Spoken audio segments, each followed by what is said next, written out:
Hey, it's the Profit Answer Man, Rocky Lalvani. If you're new to the podcast, check out my interview with Mike Michalowicz. It's episode number 2. If you want to hear about each chapter in the Profit First book, go back and listen to episodes 3 through 13. Episode 1 is the why and how. On the Profit Answer Man, we learn money mastery without all the complicated accounting mumbo-jumbo using a simple system.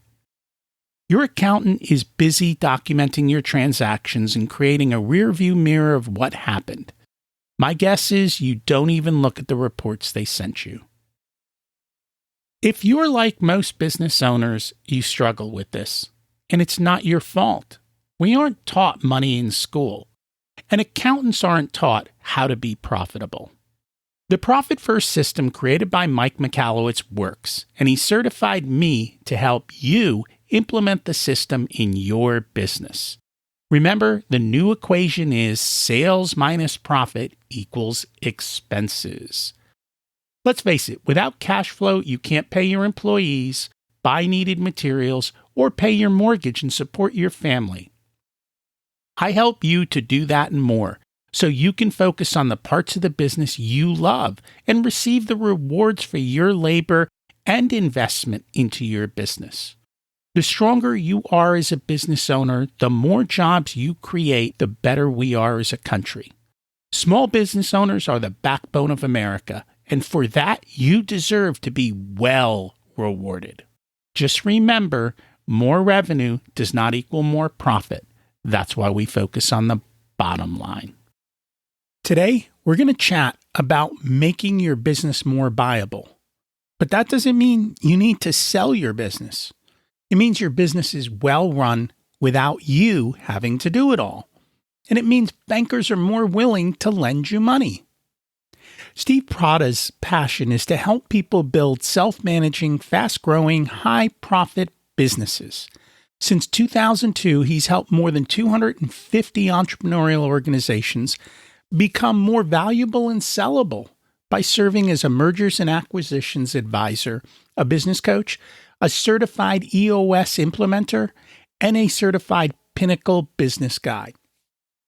He started and grew an M&A firm to market leadership in his native Hungary after implementing the E-Myth and later the Entrepreneurial Operating System, Management Blueprints. His business grew rapidly and was acquired by private equity in 2013, allowing Steve and his family of 6 to move to the United States. Steve is a regular blogger and podcast host and delivers workshops and keynotes to entrepreneurial audiences around the U.S.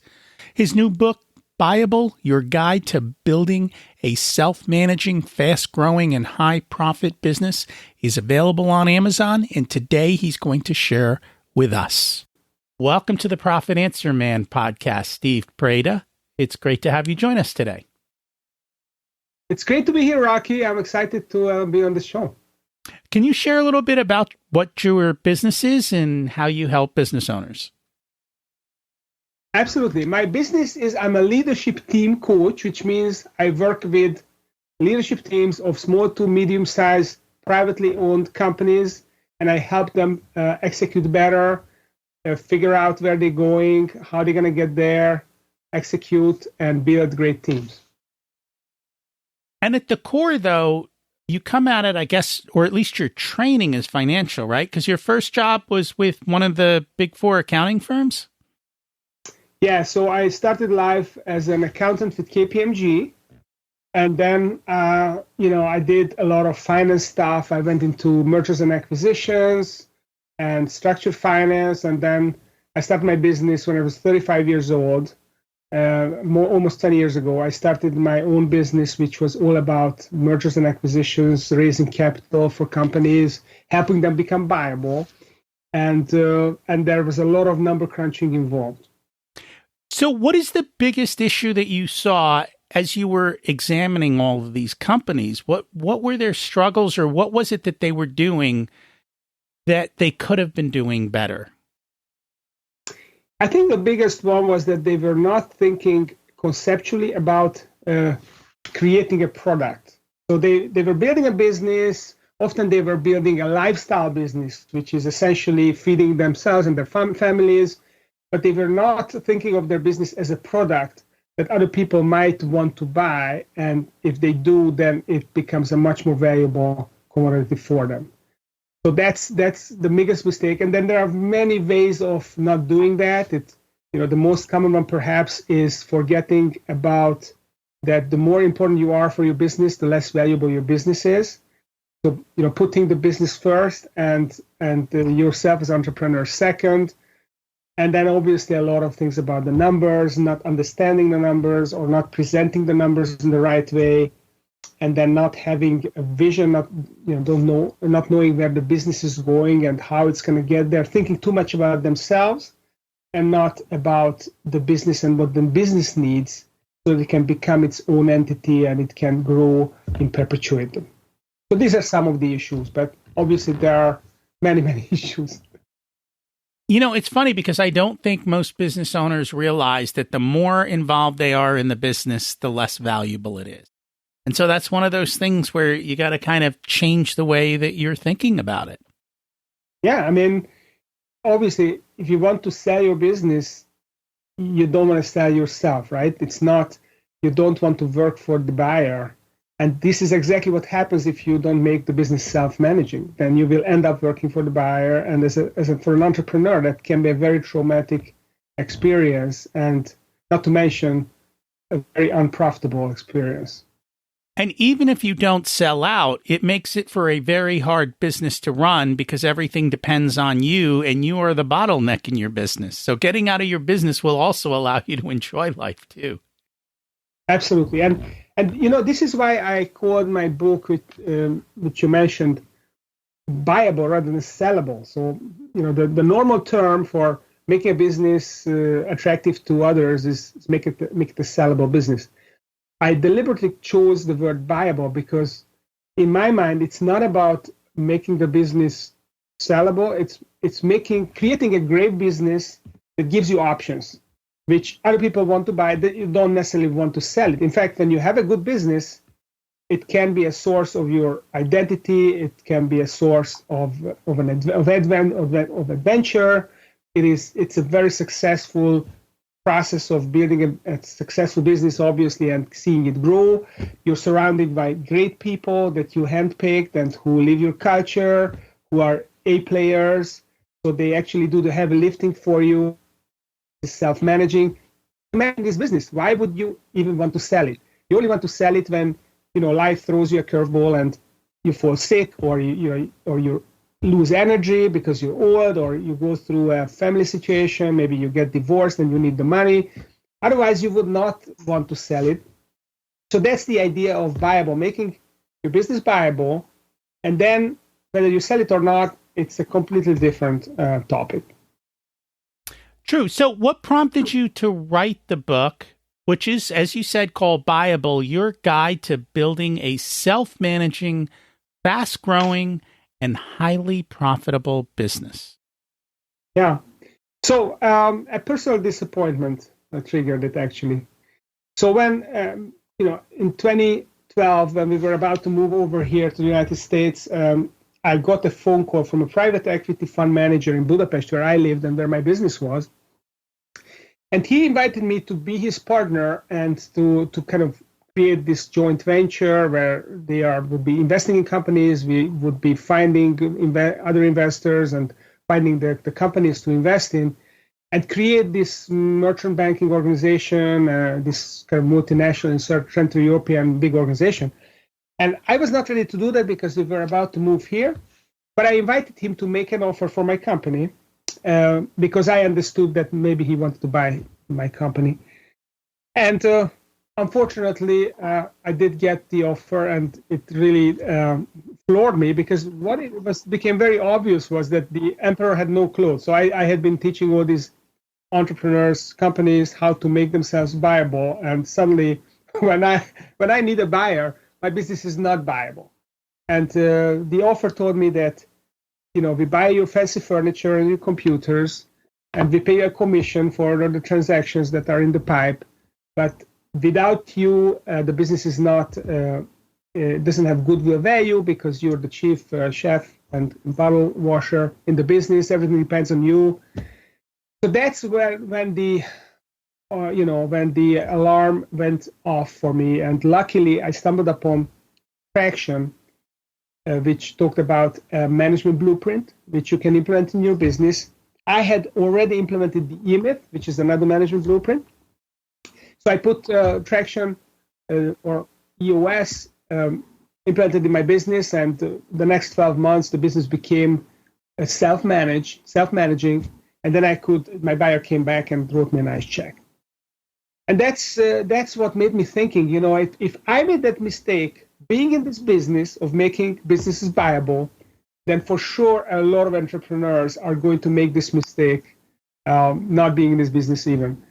And that's why I wrote the book, and it includes over 100 stories of my clients and companies I know and companies I coached, and other companies that I had to change the names so that I protect the innocent, and tell about all the stories of, some of them are horror stories, some of them had good endings, but with all the lessons and the different situations of how companies make themselves unbuyable and how to actually make yourself buyable. So you mentioned one system there, which is EOS, which I'm familiar with, but I know that you talk about in the book that there are a multitude of systems that are out there for how to make your business more systematic. How do you pick between all these systems? Or are they all essentially going to get you there, just a slightly different flavor? So this is a topic that I'm very passionate about and I was very interested in.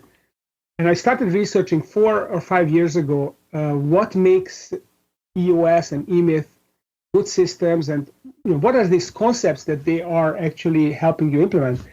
And what I figured out was that there are 7 management concepts fundamentally that these books help you implement. And I call these books management blueprints. So EOS is a management blueprint, eMyth is a management blueprint. There are 8 others I talk about in my book, Buyable.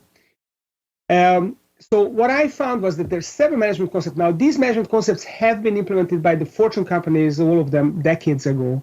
And if you hire an MBA from Harvard, then they know all of these things and they will do it for you. But most small businesses, they don't have the budget to hire MBAs, and they need a cookie cutter way of implementing these management concepts because they give you a simplified approach with a systematic process of how you implement these tools, these management concepts in your business. The management concepts, there are 7, and they are around 3 areas. There are the foundational concepts, the directional concepts, and the production. So first, the foundation is all about creating the right culture for your business and the right structure. So as Jim Collins used to say, you have to get the right people on the bus, the wrong people off the bus, and the right people in the right seats, right? So that's the culture, the structure. And then the direction, when you've got the right people and right seats, then the direction becomes the vision and the strategy. So vision is where are you going? So what is your purpose? What is your BHAG, big, hairy, audacious goal? What is your vivid vision? What is your medium-term picture of the business that Cameron Herold calls it the vivid vision? And then the strategy is how do you get there? How do you set goals? How do you differentiate yourself? What are the resources you need, whether it's people, it's financial resources or assets? And how do you then make sure that you execute, you monitor your progress toward your vision? And then the third piece of this, the management concepts, is what I call the production. So it includes execution. It's all about setting rocks, quarterly priorities, and having a scoreboard to make sure you're winning the week every week. And it's about having the meeting, a meeting rhythm in your business. It's about creating processes in your business, so systemizing your business, playbooks and checklists. And then finally creating the alignment, making sure that everyone is rowing the boat in the same direction. Everyone is aligned around your vision and your strategy and your plan, and that's the 7 concepts. And if you implement these 7 concepts, you can go deeper and deeper and deeper over time. There are many, many tools related to these concepts, and this is what the blueprints help you do. They give you the tools to implement those concepts. Without a scoreboard, nobody knows who's winning. You don't know if you're winning, you're losing, or how things are going.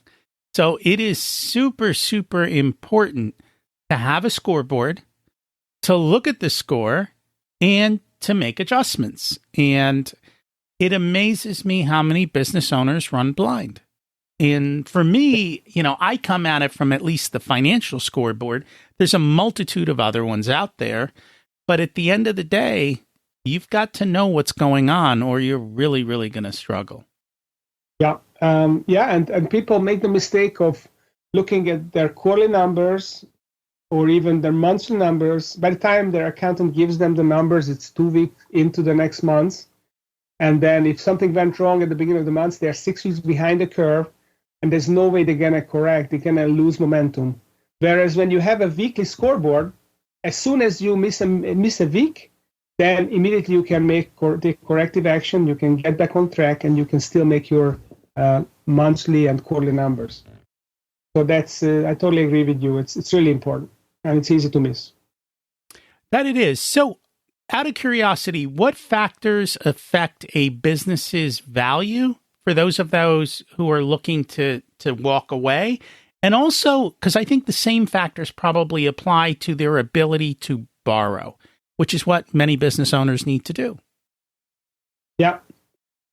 So there is some overlap between these two, but it's not exactly the same, because investors look at businesses different from banks or lenders. Lenders, they just want your business to be healthy enough so that they can get their money back. They don't care about long-term value of your business. They more look at the assets that they can liquidate. They look at your cash flow. And as long as they, if something is going wrong, as long as they get there in time and they get their money out, whether the business then goes belly up, it's a secondary importance to them. Investors, they are looking longer term, because essentially the value of a business is the present value of its future profits or cash flows, right? So that's what it is at the basic level. Unless the business unless the business is not really a business, if 2 plus assets, but the assets produce a negative result or less than what the assets would have to produce, then your business is worth just the sum of the assets. Then you have to sell your assets and go and do another business because you're just getting tired for not creating any value. But most businesses are the value of their future profits. And therefore, the investors will look at, okay, how do we make sure that there will be future profits and those profits are growing? The first thing is you have to make sure that there is someone managing the business. And if the owner is managing the business, then it's not a good solution, because we just given the owner a bunch of money and they may not be motivated to work for us in the future. So that's the first thing. The business has to be self-managing for it to be valuable. The second thing is the business has to grow, because if it's not growing, then it's dying. So that's the reality, because ultimately your business needs good people, because the business is the people. People will create the value, they will innovate, they will organize, they will sell, they will motivate, they will count, if you're a numbers guy. You need good people, and you can only find good people if your business is growing. Otherwise, people will not see a future for them.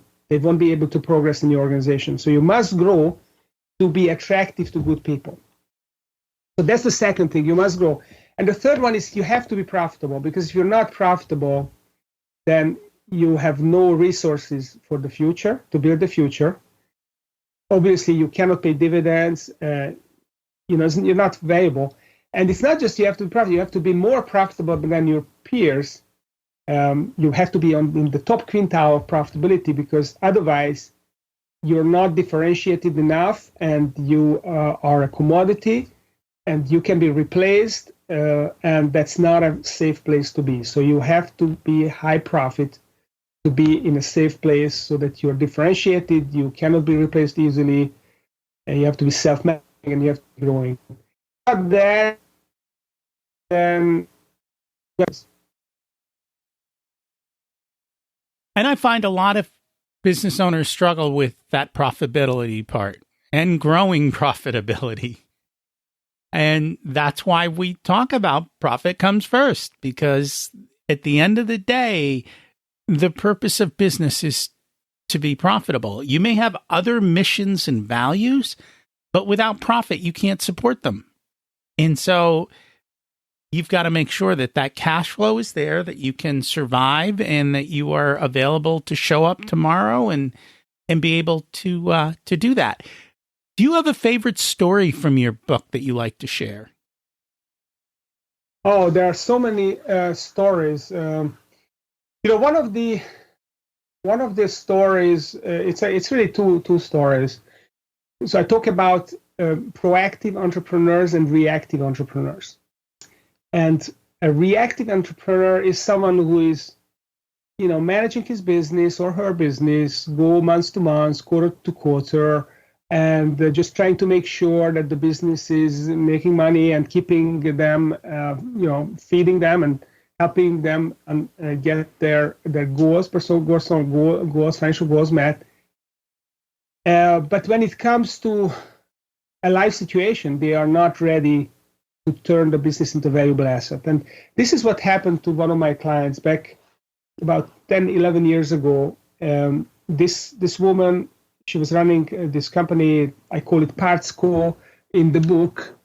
And Partsco was a wonderful niche player. It was very profitable. It was about 50% net margin. It was in the automotive industry.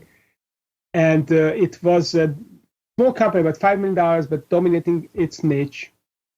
So when Mrs. US actually approached us, then I got really excited because I thought, this business is going to be really easy to sell. Until we looked at the situation more carefully, and we realized, my colleagues and I, that the business actually didn't have any succession management in there. It was just Miss US. There was not even any college graduates in the business. No management. Mrs. US had managed the whole business. We also realized that the books were in a bit of a mess. So there were some cash transactions going on. It was not transparent at all. There were no consistent financial statements. And we also realized that there was a customer concentration issue. So their biggest customer was pretty big, and they insisted on dealing with Mrs. US. So we realized that this was going to be a very difficult business to sell, if we can even sell it. Luckily, we found an industry insider, a retired CEO who was ready to get back in the game, and we found a financial investor who trusted the CEO, and we managed to sell the business. But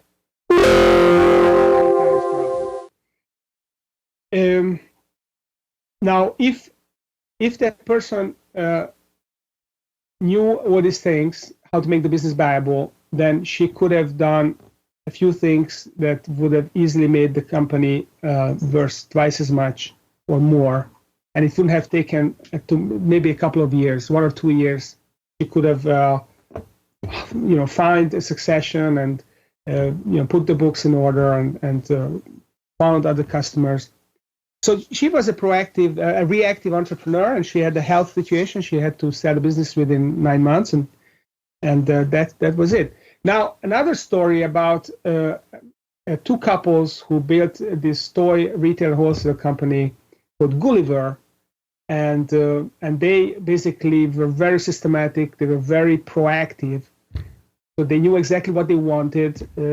One of the people, one of the four owners, he wanted to get back to his love. He was a Hall of Fame hockey player, and he wanted to get back and to become an association leader to help the national team.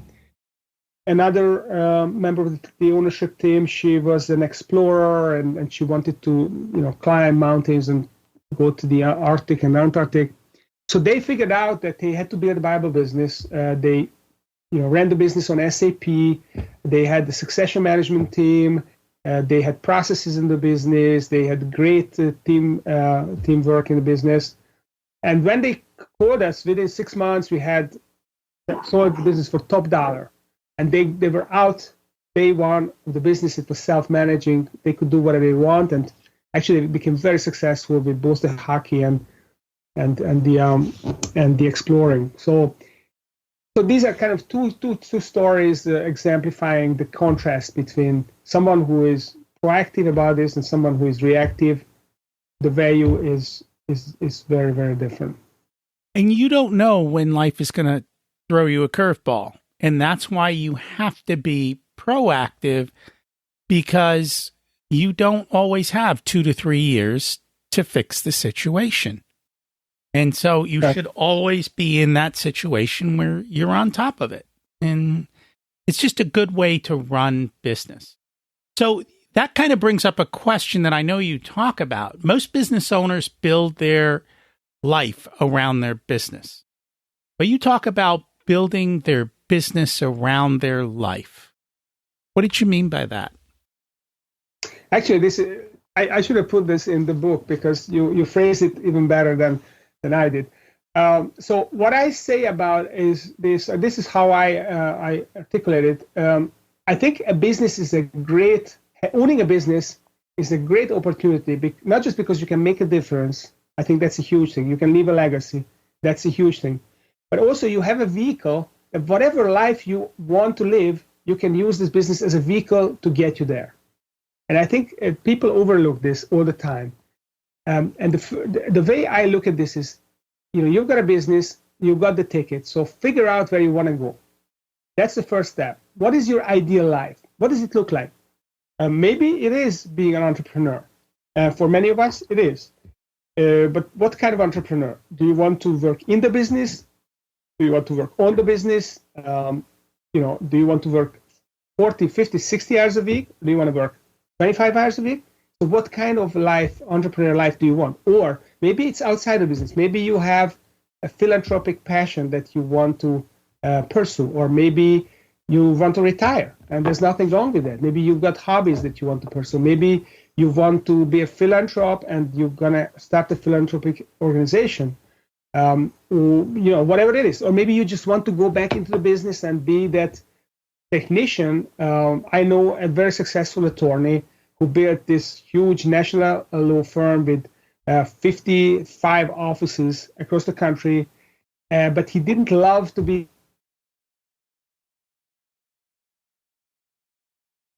kind of, he stepped off the board, went back into the business and became a practitioner. And obviously he owned the business, so he was getting all the money, but he did what he loved. He worked on the cases he loved to work on. So figure out what you want to do, and then this Buyable process, it will help you get there. So I give you all the tools. I help you figure out your magic number. I help you figure out the value of your business, help you figure out the future value of the business you have to achieve to harvest your magic number from the business.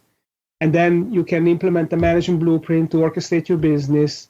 Then you can implement growth drivers in the business if it's not valuable enough yet after the management blueprint is implemented. I help you optimize your profitability.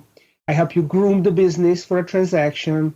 And then I talk about the different transactions you can do, how to harvest your business, whether it's a minority owner, a bank, or a majority owner.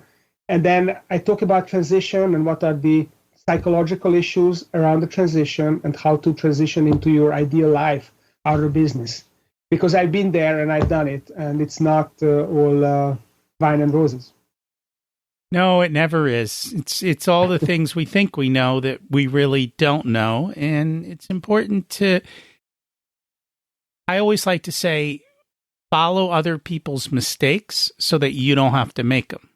It's much cheaper and easier to let someone else do all the struggling while you reap the rewards of their screw-ups. True. What's a message that you want all business owners to hear?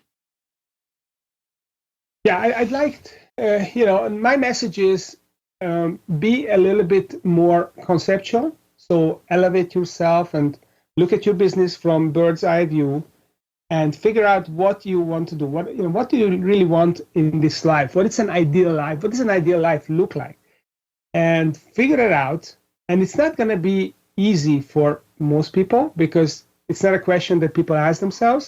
So it's going to take you some time to really percolate on it and figure and gestate on it and figure this out. But when you figure this out, this is extremely powerful because then you will feel very motivated to do all you need to do to make your business viable, to get there, and to start living your ideal life as soon as you can. So that's my 2 cents for the listeners. That is so true. And with the people that I work with, I usually like to understand what are your personal goals and how do they mesh with your business goals and how do they all come together.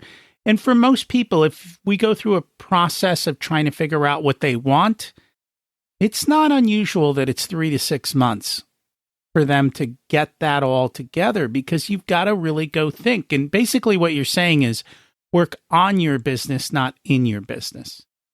And work yourself first and then work on your business. And and then the rest is going to take care of itself. Of course, you also have to work in your business in the meantime, especially if you are a technician in the business or you are the CEO. So it's not going to be that you cannot jump out of it, but you have to have a transition plan on how you're going to work on the business and then work yourself out of the business or work yourself into the business, into the part of the business that you actually love doing and just do that. And you have to know what that is and make sure and test it out. And if it works, then go do it. If people would like to find you and learn more about you and also find the book, what is the best way for them to do that? So the book is on Amazon. It's in Audible and all the different forms, Kindle, paperback, hardback. So all the formats are there. If you are not ready to buy, you want to kind of sample the book, then you can go on buyablebusiness.com and download the first 40 pages of the book, so you'll get a good idea of what it's about. And if you would like to figure out whether your business is viable or how viable your business is, then please go on viabilityassessment.com and you can just answer some questions there, and then you get the results around, you're going to get the results around the 6 factors of viability of your business. And you will have a clear picture of which parts you need to work on.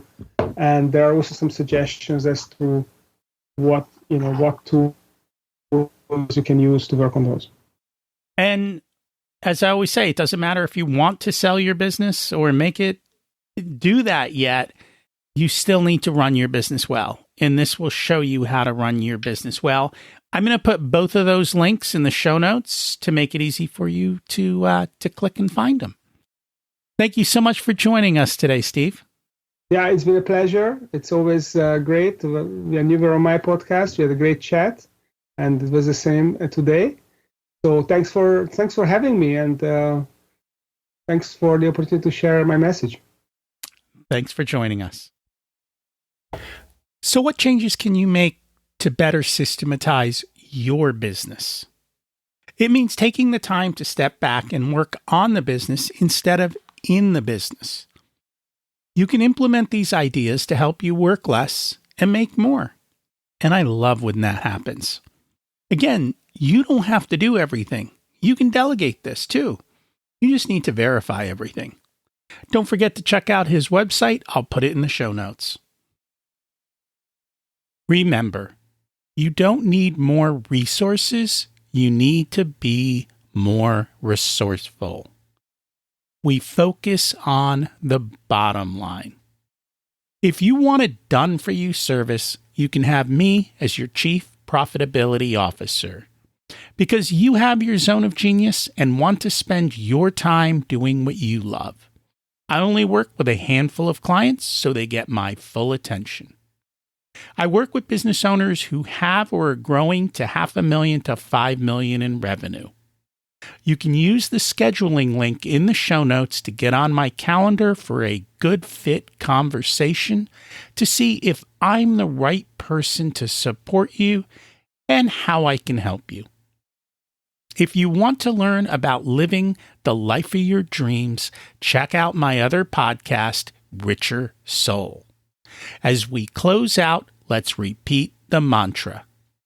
Revenue is vanity, profit is sanity, and cash is king. Have an abundant and profitable week.